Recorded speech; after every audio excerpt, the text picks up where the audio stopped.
I'm always traveling. I love being free. And so I keep living. Fun fact, I don't know if I've shared this with you. Did you know that I was in the OG Qantas ad? Yeah, I still call Australia home. Back in the day, I was an Australian girls choir singer. And actually, I remember, I'm pretty sure this, if my memory serves me correct, we were standing on the basketball courts at Glencatherine Primary School. That's where I went to primary school. And I'm pretty sure the Australian girls, we had to sing the national anthem and then they'd come over and like listen closely to you. And I'm pretty sure we got a tap on the shoulder. And look, I could be making this up, but that's what my memory tells me. And so then I auditioned for the Australian Girls Choir and I got in and actually did pretty well in there. I won an outstanding award potential. I got to meet Muhammad Ali and sang at the grand final, a few AFL grand finals, not as a main singer, but as a part of that choir. And yeah, I got to go on the Qantas ad and they flew us to, I didn't get to do the whole round the world thing because they actually, they were very keen to choose me for round the world. But at that time of my life, I had a face full of acne. And they said my face was too mature for that role. So I went to they amongst others, they flew us up to Central Australia and we were helicoptered onto a rock. I don't know which rock it was. It definitely wasn't Uluru. Anyway, for the Qantas ad, that was just stuck in my head. And it was such a beautiful song. Oh, I love that. Anytime I hear it, it just brings chills. Anyway, if you're watching this on YouTube, you will see that I have glasses on. I went to get my eyes tested recently and they picked up 2 astigmatisms. So I've got these funky, chunky glasses. I walked in the other day and me and my stepdaughter's like, why are they so square? I'm like, fuck you, in my head. I'm like, because I chose them to be that way. Sometimes I just want to scream with anger and frustration, but I held it together, didn't make it personal, and just responded with, because that's what I chose, and chose to leave off all the smart aleck remarks that I could have shared but didn't. Yay for the win. Anyway, what I want to chat to you about today is, I think this is important, and let me know if it is. Let me know if this resonates with you. Tomorrow is the Zero Fucks Tuesday dance party. And I've been hosting these for I was going to say 7 years. That's not true. 4 years. It'll be the second one for this particular year, 2023. And it's R&B classics. And we've got like 230 something people booked tickets. I'm sure there'll be last minute peeps who will be like, let me in. We sell up to 250 tickets, sometimes up to 275. Anyway, so it's tomorrow. And I want to share this because I think it's important. And maybe this is just me, so like I said, it might not resonate. However, I'm sharing it anyway because it's in my noggin. Before, yeah, this is like how I go, right? I will set up the events for the year, and I'm like, yeah, they're in the diary, they're in the things. I've got the venue sorted. Fuck yeah! Or I get a guest speaking gig. I'm like, yeah, sure, not a problem. Here's my prices. Here's the this. Here's the that.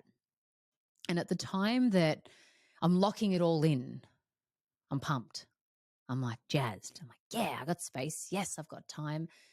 I've got time for all the marketing and all that kind of stuff, time to prepare for the guest speaking gig, whatever it may be, right? At the time I'm locking in whatever, cool. Let's rock and roll. If it's a new client, if someone signed up to the Legends, all of that sort of lead time, I'm wrapped. Then comes the time of delivery, right? The time of delivery, meaning I've got to show up to the Zero Fucks Tuesday dance party tomorrow because it's my jam. It's my event. I show up to the guest speaking gig because they have asked me to speak and paid me to speak. So, yes, I show up to the guest speaking gig. I will show up to a client's coaching call. I will show up to the legends and our coaching calls. And this is being very real, raw, hopefully relatable. There's part of me that can't be fucked. There's absolutely a part of me that's like, oh, I much prefer the like locking it in. It's all sorted. But then when it's delivery time, it's like, oh, fuck. You know, all my shit comes up when it comes to the event. It's like, oh, what if people pull out? People are going to pull out. Is it going to be good weather? What if it's not good weather? People are going to pull out when it's not good weather because they don't like it when it's raining and they have to go outside and go into an event, even though it's going to be warm inside and get hot and sweaty. So what's the point in running the event, right? Or what if like one person shows up, which has never happened, but all of that comes up, right? What if the DJ is a little bit off that night? What if people have been before and they've liked it better the time before than this time? What if insert whatever you want to insert, right? That all comes up, and that part that comes up contributes to me not wanting to be fucked. Yeah? I'm like, man, come on. You've run this for 4 years. It's the same thing every time. Like, people are over it. Just fucking stop, you know? Or before a coaching call, if it's a fresh, brand new client, the thoughts are, what if this person doesn't jam with my work? What if this person isn't going to bring their full, whole self? What if this person is resistant to everything that I'm going to be saying to them? What if what I share is of no service to them? And those thoughts that I have contribute to not wanting to be fucked. The guest speaking gigs. Yeah, cool. Let's lock it in. Fuck yeah, I'll speak in front of however many people you need me to speak in front of. I can speak about this, that, or the other, and this is the message that I want to share. Not a problem. Lead up, day before, day of. Fuck. What if these people aren't going to like my message? What if they've heard it before? Surely they've heard it before.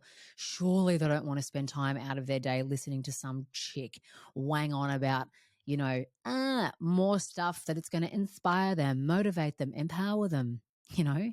Like, what have I got to offer that's going to change their life in 60 minutes? You know what I mean? They are the thoughts that contribute to me not wanting to be fucked. Yeah. And so I toy around in my head a little bit with, fuck, am I meant to be doing this?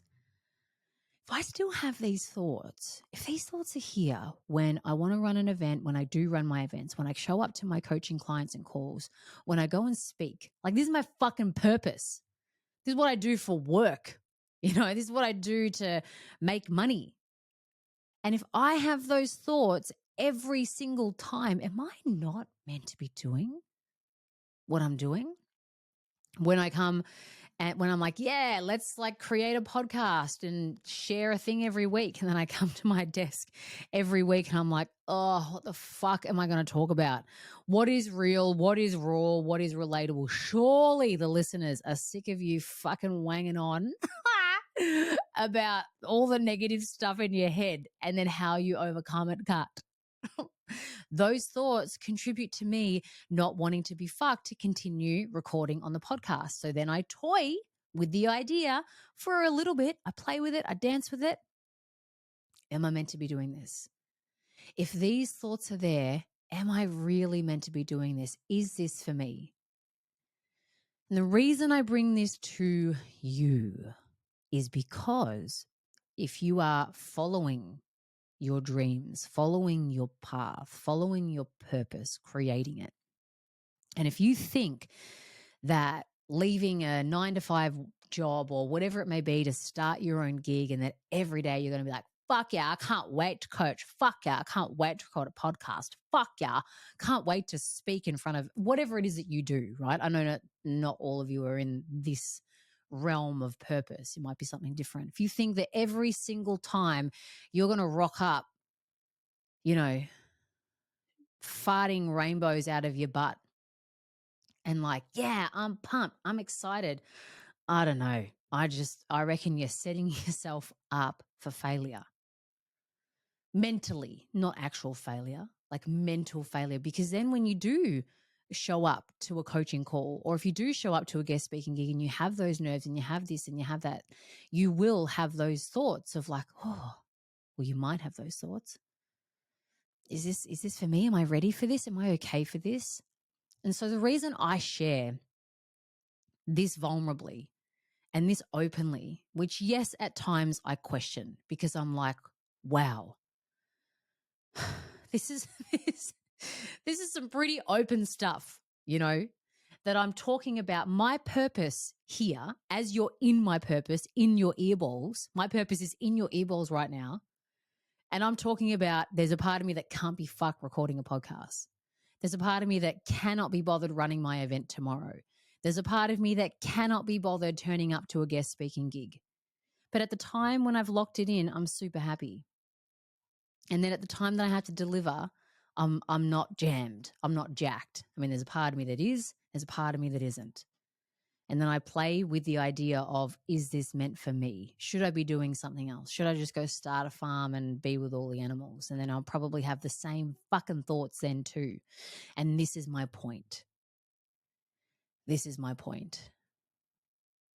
Know that whatever you do, if it's to become an astronaut, if it is to create or open up a beautiful store in the world, if it is to create art, if it is to be a coach, a speaker, a whatever, these thoughts, they're coming. And I've spoken to Steve about this and a few of my friends who are in this sort of, running their own show. Solopreneur, entrepreneur, I tap into my mates with this. I'm like, please tell me I'm not the only one. And they're like, oh, thank you for bringing this to the table, because I feel the same way too. I was chatting to Steve about it and he's like, fuck yeah, I love locking stuff in. And then when I have to show up to the meeting or I have to show up to this and have to follow through on that, I'm like, no, I don't want to do it. But it's only the thought of doing it. It's not then actually doing it, because I tell you, as soon as I step foot into the space tomorrow night where the DJ's there and the R&B tunes are playing and then people start coming in the door, boom, my spirit's alive. As soon as I see a client's face, whether it be via Zoom or if they come into my home and I'm with them, I'm like, fuck yeah, I'm here for you. Let's do this together. When the legends all come up online, beep, beep, beep, beep, beep, on our fortnightly calls, and I see these beautiful women in front of me sharing, opening up, telling me what's transpiring for them, what they're breaking through. I'm like, fuck yeah, when I'm in it, When I go and speak in front of people. The other weekend I was at a retreat in Dalesford and I was one of the guest speakers there. And when I was there, like all the thoughts were there obviously beforehand, but once I showed up and I walked through that door and I eyeballed these women, I said good morning to them. And then I started speaking. It was like, oh, yeah, of course I'm meant to be doing this. Once I hit record on the podcast and I just start, boom, speaking, singing, sharing, lolling, boom, yes, this is home. This feels good. This feels right. So what I've come to know over the last 9 years of business and figuring me out amongst it is that I love locking shit in. Feels bloody good. It's like, yeah, Yes, I have another human to serve. I have other people to speak in front of. I get to share my message. I get to tweak my message, perfect my message, whatever it may be, right? And then the thought before it, right up to the actual being in it, being in recording the podcast, being in coaching sessions, being in speaking to people, right up until that point, mentally is when I can't be fucked. Because I have under the can't be fucked, right? Because so you might just say, you might hear yourself be like, oh, I can't be fucked on this. My invitation to you is what's underneath that can't be fucked? What's the story? What's the narrative? My narrative is all about rejection. If I come to the bottom of the narrative, so the top level surface is like, oh, I can't be bothered. But I'll do it anyway. And it's like, okay, what's under there? What if this? What if that? What if I can't? What if I can't? What if this? What if no one? What if what a la? What if they don't like me? What if they don't like my message? Blah, blah, blah, blah, blah. Boom. Hit the bottom of the barrel, bottom of the black hole where the wound is. The wound that sends up a message to me at the surface level telling me I can't be bothered and can't be fucked is I don't want to be rejected. I don't want to feel that feeling of rejection, because with that comes embarrassment and shame and loneliness. And I don't want to feel that. So that sends up the message right up until the point of me actually showing up in whatever it is that I'm delivering and serving. Sends up the message of can't be bothered. And that's what you need to tend to, because you may prematurely ejaculate yourself out of your purpose, of your passion, of what you're actually fucking meant to be doing here. You may prematurely ejaculate and be like, oh, whoops, shit. I just really needed to tend to the story and narrative beneath the surface layer can't be botheredness, and look at the wound beneath and then talk to the wound. This may sound woo-woo. I don't give a fuck. This is the work. You know, if you come into my sphere, if you come and coach with me, work with me in some way, shape, or form, this is what we do. You follow the narrative, you follow the thread, and where does it land? For me, I don't want to be rejected. I don't want to be rejected. I don't want to feel loneliness. I don't want to feel embarrassed. I can't deal with that. And that's a legit wound. You know, that's a legit feeling that we're going to want to avoid. We're going to want to avoid that. You might have the same, yours might be different. And that's why I encourage you to tap into what is beneath the I don't want to, can't be bothered. What's the story? Meet the story. Chat to it. Let it lead you down to where it really lands. And then be with that wound. Give it a moment to say what it wants to say, to really just express all the fears that it wants to express. And you listen and you say, you know what? I hear you.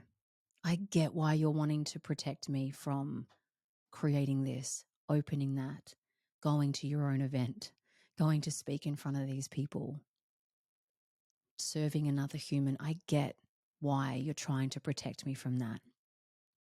And that's okay. You're doing your job. You're doing a good job of it too.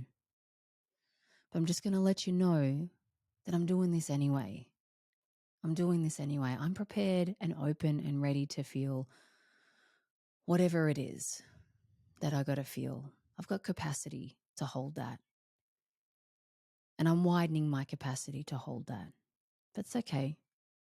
You can be here too. I hear you. I understand. And so then you've addressed the wound. But if you over a certain period of time don't understand what's going on underneath, then the constant, I can't be bothered, I can't be fucked, I don't want to do this, you can then trick yourself into thinking, this is not what I'm meant to be doing. And I know that there are times in your life where legitimately you will be guided that what you are about to do or what you are currently doing isn't right for you. I'm not talking about that. That's a whole different kettle of fish. I'm talking about when we trick ourselves because we aren't prepared to address what is resting underneath. So for those of you who have bought tickets to my Zero Fucks Tuesday R&B Classics tomorrow night, I'm coming. Don't you worry. I come every single time despite these thoughts because I know what's underneath. If you've booked me in for a guest speaking gig, don't you worry. I'm coming because I know the wound underneath. If you're coaching with me in the Legends or one-on-one, it's okay. I'm here. I love you. I'm here for this because I know the wound that sits underneath and I let it be there. It's okay for it to be there. And this is why I feel comfortable to share such vulnerable things with you, because what I'm talking about is a normal, natural thing for us to have. I just don't think enough of us are talking about it.